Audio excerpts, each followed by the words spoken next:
আসসালামু আলাইকুম রহমতুল্লাহি বারাকাতুহু। প্রিয় দর্শক, বর্তমান বিশ্বের যে সত্য ভবিষ্যৎবাণীগুলো করার কারণে আমার চ্যানেলটা ডাউন হয়ে যাচ্ছে দিন দিন।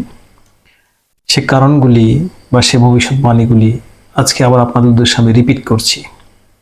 দর্শক, ভারত পাকিস্তান যে যুদ্ধটা কিছুদিন আগে হলো, তার ঠিক 72 ঘন্টা আগে আমি বলেছিলাম যে আগামী 24 ঘন্টার মধ্যে অথবা 72 ঘন্টার মধ্যে ভারত হয়তোবা পাকিস্তান আক্রমণ করতে যাচ্ছে, অনেকটাই নিশ্চিত।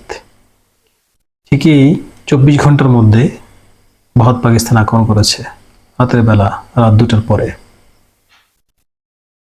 এরপর দ্বিতীয় নম্বর যে ভবিষ্যৎবাণীটা আমি করেছিলাম সেটা হলো ইরানের জন্য, যে ইসরায়েল ইরানে হঠাৎ করে আক্রমণ করে যে ইরানের যে 13 জন শীর্ষ কর্মকর্তা, সামরিক বাহিনীর প্রধান এবং পরবিজ্ঞানী সহ যাদেরকে হত্যা করেছে।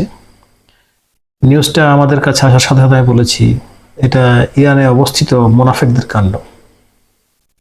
আপনারা জানেন যে ইরান এক সপ্তাহের মধ্যে তদন্ত করে ঠিক একই রিপোর্ট দিয়েছে যে ইরানের মোনাফেকদের কারণে এই অবস্থা হয়েছে। এরপর প্রায় খামেনিকে টার্গেট করে বোম্বিং এর এক সপ্তাহ পরে বলেছিলাম যে নেতানিয়াহু টার্গেট এখন খামেনি, যে আলী খামেনিকে হত্যা করলে এক ডিলে দুই পাখি মারা হবে, অর্থাৎ যুদ্ধ বন্ধ হয়ে যাবে, ইসরায়েল তাদের খরচ থেকে বেঁচে যাবে, কারণ তারা যে যুদ্ধের খরচ সেটা লোড দিতে পারছে না। দ্বিতীয় নম্বর হচ্ছে ধ্বংস থেকে তারা বেঁচে যাবে। এরপর সবচেয়ে বড় যেটা, সেটা হলো যুদ্ধ তারা জিতে যাবে। পরবর্তী কয়েকদিন পরেই আপনারা দেখেছেন যে খামেনির বাংকারে বোমিং করা হলো এবং খামেনি যে টার্গেট সেটা নেতানিয়াহু বলেছে, প্লাস আমেরিকান প্রেসিডেন্টও সেটা সরাসরি বলেছে।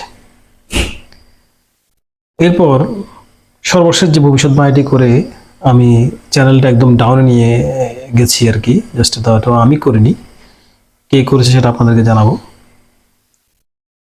তো সে ভবিষ্যৎবাণীটি হলো, ট্রাম্পের আদেশে যখন যুদ্ধ বন্ধ না, জাস্ট যুদ্ধ স্থগিত করা হলো, বিরতি দেওয়া হলো, আমি হেডিং দিয়েছি নিউজের যে যুদ্ধ বিরতি না যুদ্ধ কৌশল।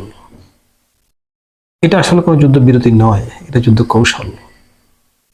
অর্থাৎ গাড়ির যখন তেল ফুরিয়ে যায় তখন সে রিফিউলিং করার জন্য কিছুটা সময় নেয়। সেম ঘটনায় ঘটেছে ইসরায়েল এবং ইরানের মধ্যে। এ ধরনের ভবিষ্যৎবাণী করে আমি আজকে কয়েকদিন আমার ভিডিও আপলোড দিতে পারছি না, আপলোড নিচ্ছে না, বিভিন্ন ঝামেলা, অনেক সময় লাগে। একটা লাইভ আপলোডের জন্য করলে বা ভিডিও করলে সেটা সারা রাত লেগে যায় আপলোড দিতে। অর্থাৎ আমাদের এই ভবিষ্যৎবাণীগুলো যাদের বিপক্ষে গেছে তারাই কিন্তু ইউটিউব এবং ফেসবুকের অ্যালগরিদম চালায়।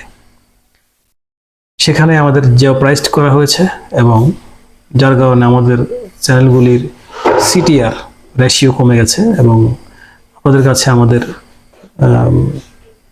প্রোগ্রামগুলি পৌঁছছে না। প্রিয় দর্শক, এভাবেই আটকে দেওয়া হচ্ছে সত্যবাণীগুলোকে, সত্যের টুটি চেপে ধরা হচ্ছে, মিথ্যার জয় জয় করা অবস্থা।